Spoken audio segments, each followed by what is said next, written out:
Alright, so the Wolverine Worldwide, a shoe company in Rockford, improperly disposed of chemicals which have leaked into the groundwater. The state's drinking water limit of 70 parts per trillion is considered safe, while anything above 70 parts per trillion is considered dangerous. Officials believe the water in Rockford may be unsafe. They take a random sample of 200 households in Rockford, and they find the average lead level of the sample is 70.5 parts per trillion. So state the hypothesis. So first thing we're going to say is HO is equal to mu. So sorry. Equal. Okay. So then, okay.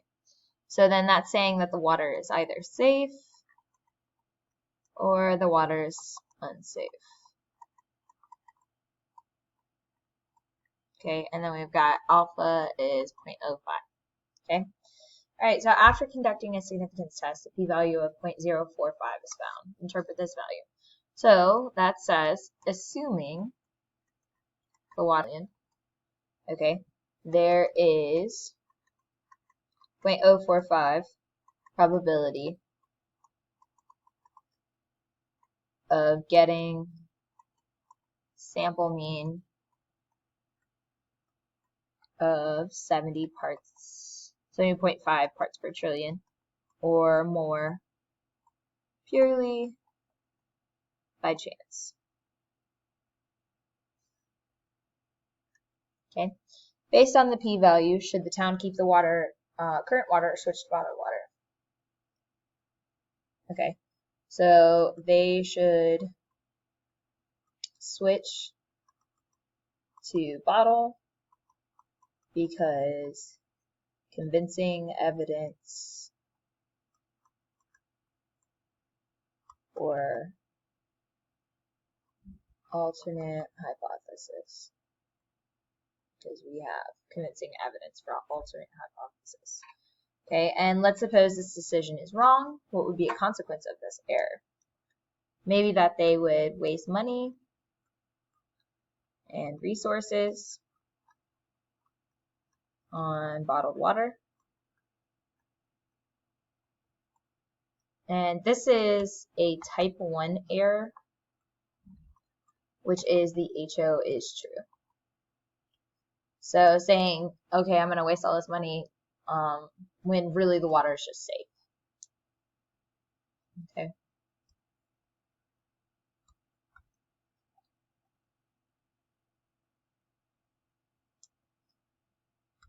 So given the water is safe, how often will this error occur?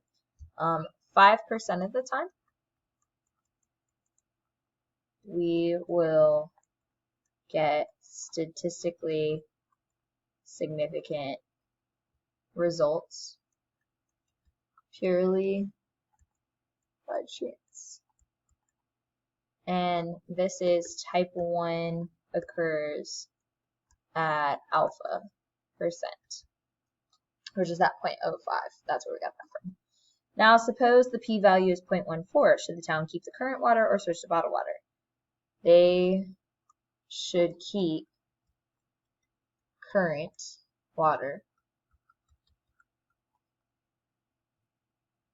since they have convincing evidence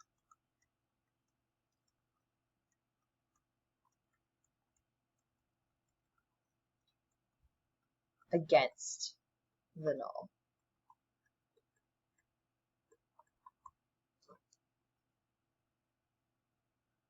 Let's suppose this decision is wrong. What would be a consequence of this error? People would drink unsafe water. People could get sick or die. And this is a type 2 error, which HA is true. Okay. Are the consequences in question 4 or 7 more serious? Explain. Definitely number 7. People would potentially die versus spending more money.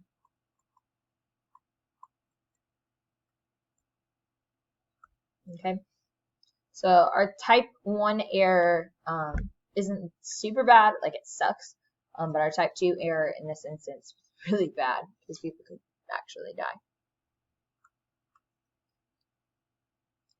Okay, so big takeaways from that is a type 1 error has got the null hypothesis is true, but we make wrong decision. Type 2 error is the alternate hype is true, but we make wrong decision. And again, this occurs by chance at that alpha percent. Okay, so I'd pause the video and do the check your understanding, and then we're going to go through it.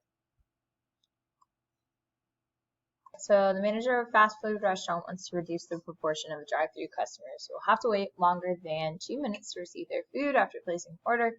Based on the store records, the proportion of customers who would wait longer than 2 minutes was P equals 0.63. To reduce this proportion, the manager assigns an additional employee to the drive-through orders. During the next month, the manager collects a random sample of 250 drive-through times and finds that it equals 0.576. Manager performs a test of the following hypothesis at alpha is 0.1 significance level.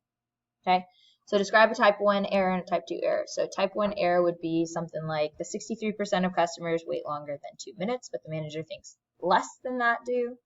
Type 2 would mean less than 63% wait, but the manager thinks 63% wait. And then which type of error is more serious in this case? Type 1 would be bad because the manager believes that the extra employee reduces the proportion of customers who wait, but it doesn't. Okay.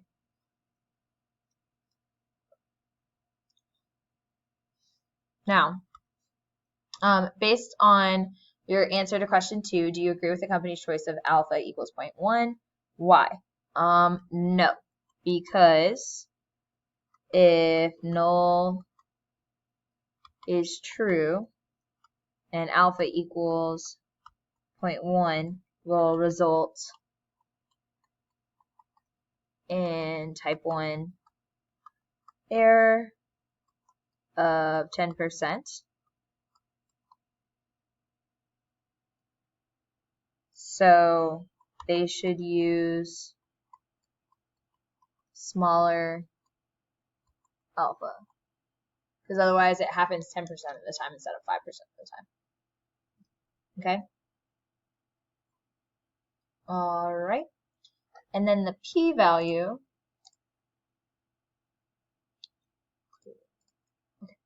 the p-value of the manager's test was 0.0385. Interpret the p-value. So, assuming the true proportion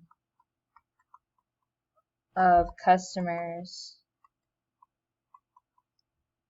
who have to wait is P equals 0.63, there is a 0.0385 probability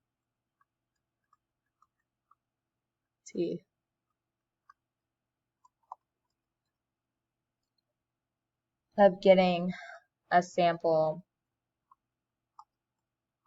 proportion of 0.576 or less purely by chance.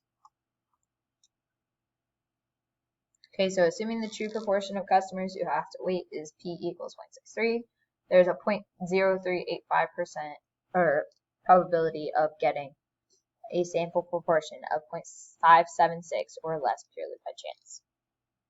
Alright.